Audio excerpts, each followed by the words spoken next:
Oi, oi pessoal, Rafa Bolos e bora em mais um videozinho de prensagem e decoração. Olha essa massa, gente, que coisa mais linda. Essa aí é a minha massa pão de ló, que já tem vídeo aqui ensinando no canal, tá bom? Qualquer coisa depois vocês dão uma olhadinha aí. Lembrando que essa massa pão de ló, gente, ela é super estruturada, eu uso ela para bolos de andar, tá? Para todos os tipos de bolo que eu vou fazer, eu uso. E outra coisa que eu percebo que vocês também têm muitas dúvidas. A respeito de qual é qual a estruturação, qual o tipo de massa, na verdade, que eu uso para cada bolo. E uma coisa, pessoal, esse acetato me atrapalhou bastante, porque a mão não chegava lá embaixo para colocar o recheio. E uma coisa que eu sempre falo para vocês, aqui na minha confeitaria, quem escolhe a massa que vai ser usada é o cliente. Pode ser bolo de andar, pode ser o que for, sabe?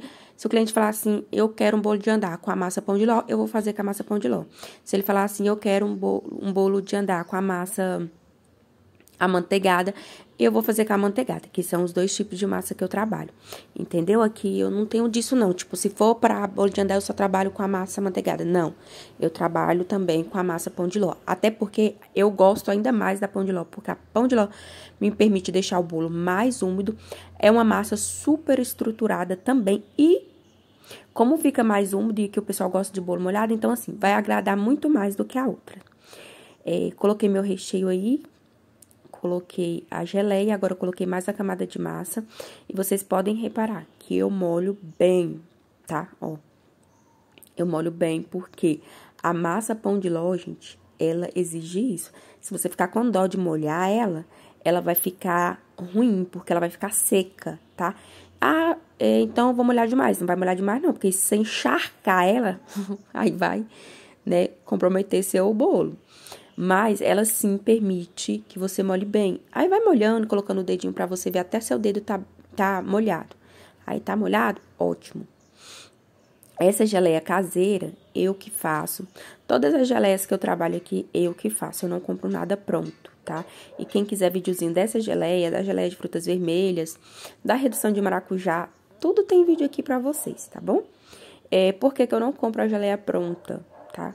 Porque, pra mim, gente, o sabor não é a mesma coisa. Não é mesmo, sabe? Então, eu gosto de eu mesma fazer. Eu gosto de deixar os pedaços de morangos maiores, entendeu? Gosto de fazer ela mais azedinha, pra dar todo um contraste com o sabor do recheio, né? Então, eu prefiro eu mesma fazer. Espalhei um pouquinho o recheio, coloquei a geleia aí. Essa geleia de morango é simplesmente perfeita. A combinação dela com o brigadeiro de ninho aqui é sucesso. Vocês veem muito eu postando, né? Porque realmente faz muito sucesso. Molhei aí, ó, a camada. A camada de massa de pão de ló. E vou colocar, ó, com cuidado aí no... Coloquei dentro do acetato, pressiono e vou tirar aí esse papel manteiga. O papel manteiga lá de baixo fica, viu, gente? Eu só tiro na hora que eu vou decorar. Eu sempre penso com o primeiro disco, sempre com papel manteiga. Quem me acompanha já sabe disso, né? Mas sempre tá chegando novos aqui, então eu gosto de falar. Olha como eu molho mesmo. Eu molho. Molhei. Agora eu venho com plástico filme, passo o plástico filme em volta. Esses dias tinha uma moça falando assim, ai, mas você gasta muito plástico filme. Gente, plástico filme é tão barato. É muito barato e olha, que tipo assim, vai me garantir, porque eu vou levar o bolo pra geladeira, vai me garantir que o meu bolo não vai pegar cheiro nem gosto, já pensou? O cliente for comer o bolo e tá com aquele gosto, né, um gosto estranho, a massa. Então, assim, não tem preço que paga, gente. É muito baratinho o plástico. Aí, eu vou mostrar pra vocês aqui o peso que deu. Esse aí, gente, é um aro 15. Essa massa foi uma massa de aro 15. E me rendeu um bolo de 1,8 kg. Então, decorado, ele vai me render um bolo de 2 kg, tá? Por isso que eu falo pra vocês. O meu aro 15 aqui serve até um bolo de 2 kg. Aí, levei pra geladeira. No dia seguinte, a gente partiu pra decoração. Bati meu chantilly aí e vou aplicar. Nesse bolo aqui, a gente vai aprender uma técnica muito importante, né?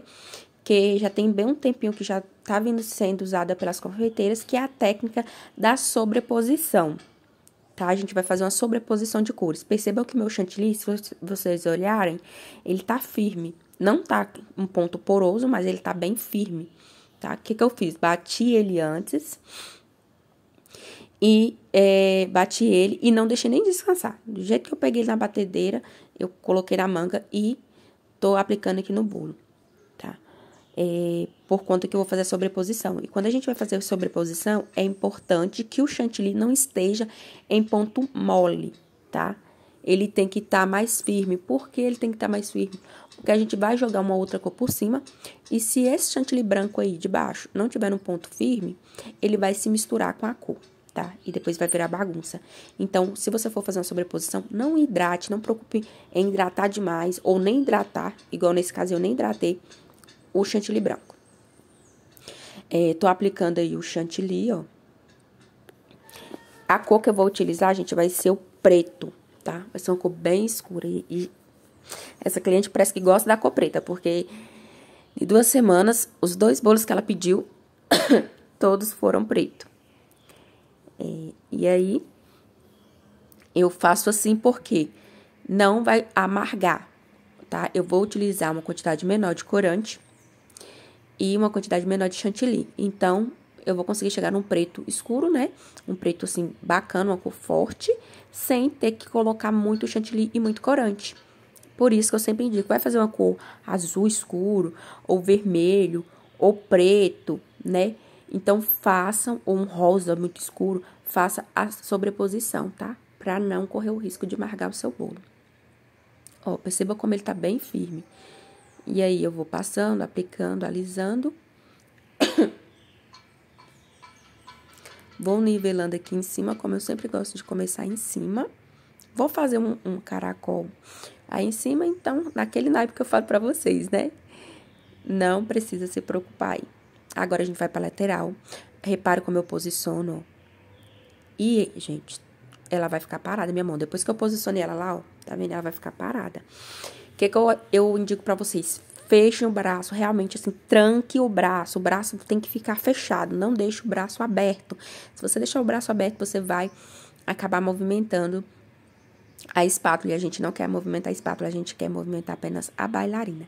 E olha pra você ver, mesmo ele não tendo ficado descansado, olha como ele tá numa textura bem bacana. Eu bati esse chantilly, como ele vai uma cor preta, eu optei por bater ele com leite em pó. Bati o chantilly com leite em pó, tá? 500 ml de chantilly. No caso que vai sobrar, porque 500 ml dá pra confeitar aí até 2, 3 bolos, dependendo da decoração, né? De 15, aro 15. Então, assim, eu utilizei, já fiz uma receita, porque eu ia precisar de chantilly para outro bolo também. Então, eu bati 500 para 6 colheres de leite em pó bem cheia. E aí, nem precisei esperar descansar nem nada. Fui alisando aí, ó. E você vê que a textura dele tá bem bacana. Tá uma textura muito boa de se trabalhar. Tá na textura perfeita para fazer sobreposição. E aí, vamos tirar agora o excesso, ó. Eu dou uma inclinada, a espátula não vai reta, tá vendo que ela dá uma leve inclinada? E sempre limpando ela, gente, pra não estragar a sua quina, tá? É muito importante você tirar o excesso pra não estragar a sua quina.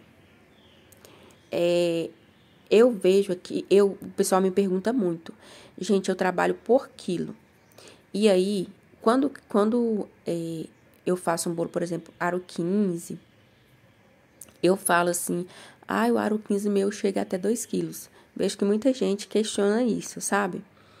Mas eu deixo muito a critério dessa escolha do cliente. Por quê? Tem cliente que gosta de um bolo mais alto. Então, se ele quer um bolo mais altinho para ficar mais bonitinho, aí eu faço na forma aro 15, que vai ficar mais alto. Se ele quer um bolo assim bem baixinho, que renda mais, aí eu faço na 18 ou aro 20, tá?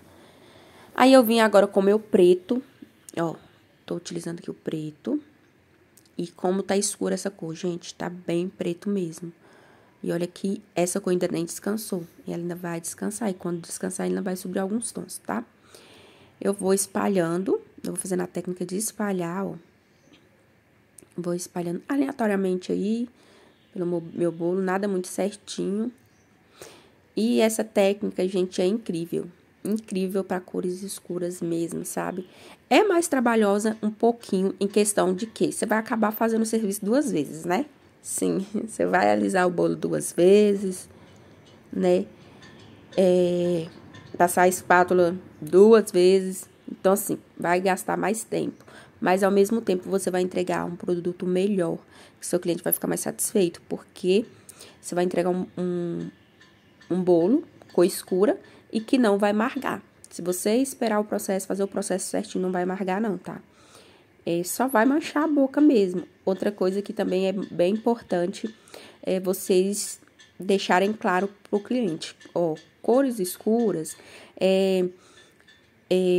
tende, às vezes, deixa claro também, tende a amargar. Mas eu vou fazer uma sobreposição que aí o risco é bem pequeno, tá? Você fazer direitinho não amarga. Esse mesmo eu até experimentei, eu experimento o chantilly pra ver. Mas também avise ele, mas cor escura também, ela tende a deixar a mão escura, a manchar a mão, a manchar a boca, tá? Porque às vezes criança vai comer e criança, vocês sabem como é, né, gente? Passa a mão, né, na roupa, alguma coisa assim, mancha. E às vezes passa a mão na boca e vai virando aquele leguedê. Então, assim, deixa o cliente ciente. Isso é importante até pela confiança, sabe? Porque aí o cliente vai ver, não, ela teve essa atenção de falar comigo, que cor escura pode amargar ou pode deixar residual na boca, pode manchar, né, deixar a boca preta ou vermelha. Então, aí o cliente pode até decidir, não, mas eu vou querer assim mesmo, tá tudo tranquilo, não tem problema. Ou então, o cliente vai decidir, não, altera a cor por uma cor mais clarinha, não tem problema não, eu prefiro uma cor mais clarinha, entendeu? Então, você tem que ter essa transparência com o cliente, é importante, até mesmo para ele se sentir seguro, tá? Toda vez que estiver indicando um bolo com você. E aí, gente, conforme eu vou alisando, eu vou vendo onde que ficou branco, eu não vou insistindo não, tá? Eu já alisei. Ai, tem um toque-toque aqui de uma obra. Oh, meu Deus, eu sofro. E aí, eu vou aplicando. Eu dei uma alisada, vi que ficou faltando essas partezinhas brancas, eu venho com a espátula, aplico, pra depois alisar novamente, tá? Porque, assim, sobreposição, você não pode ficar alisando demais, não. Porque se você ficar alisando demais, agora aí, por exemplo, a cor preta pode se misturar com a branca, tá? Então, a gente tem que ter esse cuidado de alisar só o necessário. De não alisar demais, ó. Posicionei e vou alisando. E vou olhando, ó, ficou uma partezinha branca aí. Eu vou fazer a mesma coisa. O processo de preencher, ó. Vou aplicar um pouquinho lá. Aplico onde precisar pra mim alisar novamente. Porque se eu ficar alisando ali, forçando demais, vai acontecer de acabar se misturando as cores. A gente não quer. Eu tive que dar uma clareada aí, viu, gente? Mas tá bem preto mesmo. Mas eu dei uma clareada porque aqui, dia chuvoso, aqui não tem sol, então essa imagem fica muito escura. Aí eu acabo dando uma clareada automática aqui e às vezes acaba distorcendo um pouquinho a cor. Aí fiz o detalhe da espátula, a mesma coisa, né? Postura correta, mãozinha. E aí depois vou fazer o caracol, que eu simplesmente amo. Aí posicionei. E no caracol, gente, eu vou levando a minha mão sentido ao centro, tá? Eu vejo uns falando que não leva, que a mão vai sozinha, não. A minha mão não vai sozinha, não. Eu vou levando bem lentamente, sentido ao centro. Chegou, eu levanto a espátula pra cima. Aí, pronto, tá feito o caracol. Bati o glitter aí. O glitter que eu apliquei foi não sei se é furta-cor. Acho que foi furta-cor. E aí, agora eu vim com o detalhe na lateral rosa. Conforme o modelo que ela pediu. Aí, apliquei, vou fazer um cachepozinho aqui. Mesma coisa, a gente tem que ter atenção quando a gente vai fazer um cachepó, porque a posição da espátula tem que ficar bem certinha pra você não encostar na parte escura. Porque se você encostar ali, gente, você vai ter todo o seu trabalho estragado e vai ter que refazer o bolo, né? Então, muita atenção. Ó, a posição da mão bem certinha, tá? Agora, eu vou vir tirando o excesso aqui da borda pra mim poder limpar o kickboard. Aí, com muito cuidado, ó, eu vou pegando aqui e vou rapando aqui esse excesso, ó. Vou tirando todo esse excesso pra mim limpar o kickboard e bater o glitter, né? Ó. Aí eu limpei, agora eu vou bater o glitter e bati o glitter rosa. Quando eu vou utilizar para bater glitter, eu tenho 2 bombinhas aqui e eu não utilizo o canudo, tá? Eu dei um zoom aí pra ver se vocês conseguem ver de perto, mas mesmo assim não dá pra ver tanto, né? Não utilizo o canudo e vira a bombinha de cabeça pra baixo, tá?